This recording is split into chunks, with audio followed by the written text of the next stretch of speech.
नमस्कार दोस्तों।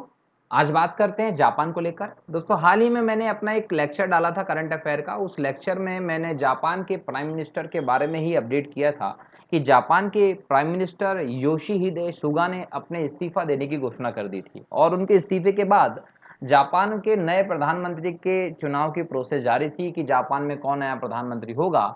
और हाल ही में जापान की संसद ने यहाँ के पूर्व विदेश मंत्री जिनका नाम था फूमियो किशिदा, इनको जापान के नए प्रधानमंत्री के तौर पर चुना है। और आपको आपके नोट्स अपडेट करने की ज़रूरत होगी अब कि जापान के प्रधानमंत्री कौन हैं। तो याद रखिएगा, फूमियो किशिदा जो हैं वो जापान के प्रधानमंत्री हैं। जापान के ये 100वें प्रधानमंत्री होंगे। याद रखना है कि जिनको चुना है ये जापान के 100वें प्रधानमंत्री होंगे जो योशिहिदे सुगा का स्थान ले रहे हैं। ये दोस्तों 2012 से लेकर 2017 के पूरे ड्यूरेशन में जापान के पूर्व विदेश मंत्री के तौर पर काम कर चुके हैं। और अगर इनकी बात की जाए तो ये जापान के हिरोशिमा द्वीप से संबंधित हैं।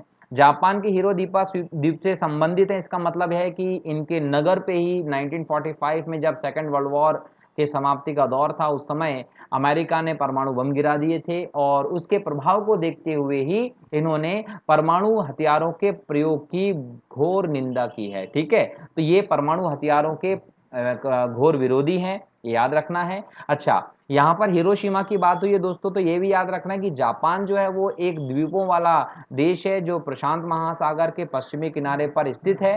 जापान के जो द्वीप हैं वो धनुषाकार में फैले हुए हैं। ये 4 द्वीपों को मिलाया गया पूरा देश है, जिसमें जो द्वीप हैं उनका नाम है, एक का नाम है होन्शु, एक का नाम है क्यूशु और एक का नाम है होकेडो। क्लियर। और एक का नाम है शिकोकू। तो शिकोकू, होन्शु, हेकोडो और क्यूशु, ये 4 द्वीपों को मिलाकर जो जापान है वो देश बनता है। और जापान के बारे में एक बात और याद रखना है कि ये एक ऐसा देश है जो ज्वालामुखी से सबसे ज़्यादा प्रभावित है, भूकंप से बहुत ज़्यादा प्रभावित है। उसके बावजूद एशिया के विकसित देशों में जाना जाता है। इसकी टेक्नोलॉजी का जो क्षेत्र है वो पूरे दुनिया इसका लोहा मानती है कि जापान कितना सटीक देश है। यहाँ के लोगों का आत्मविश्वास कितना बड़ा है कि इतना आपदाओं वाला देश होने के बावजूद ये लोग वहाँ पर रहते हैं और अपने आप को मेंटेन करके चलते हैं और एशिया का एकमात्र विकसित देश होने का तमगा भी जापान हासिल किए हुए है। ठीक है, चलिए अब यहाँ पर एक और चीज समझना है कि जो जापान है यहाँ पर राजनीतिक व्यवस्था जो है वो बहुदलीय है। मतलब यहाँ पर बहुदलीय व्यवस्था है ना है। और यहाँ पर जो संसद है वो द्विसदनीय है। यहाँ की संसद को दोस्तों डाइक कहा जाता है। डाइक यहाँ की संसद है और ये संसद द्विसदनीय है। जैसे कि हम भारत की बात करते हैं तो भारत में किस प्रकार से आपको लोकसभा और राज्यसभा देखने को मिलता है, इसी प्रकार से द्विसदन होते हैं कहाँ पर, जापान की संसद में भी। और यहाँ पर प्रतिनिधि लोकतांत्रिक संवैधानिक राजतंत्र है। संवैधानिक राजतंत्र है दोस्तों। यहाँ पर याद रखना है कि यहाँ पर सम्राट जो होता है वो राज्य का प्रमुख होता है। सम्राट जो है वो राज्य का प्रमुख होता है, लेकिन वो नाम मात्र का प्रमुख होता है। याद रखना है कि सम्राट जो है वो नाम मात्र का प्रमुख होता है। जितनी भी शक्ति पावर होती है वो प्रधानमंत्री के पास होती है जो सरकार और मंत्रिमंडल का प्रमुख होता है।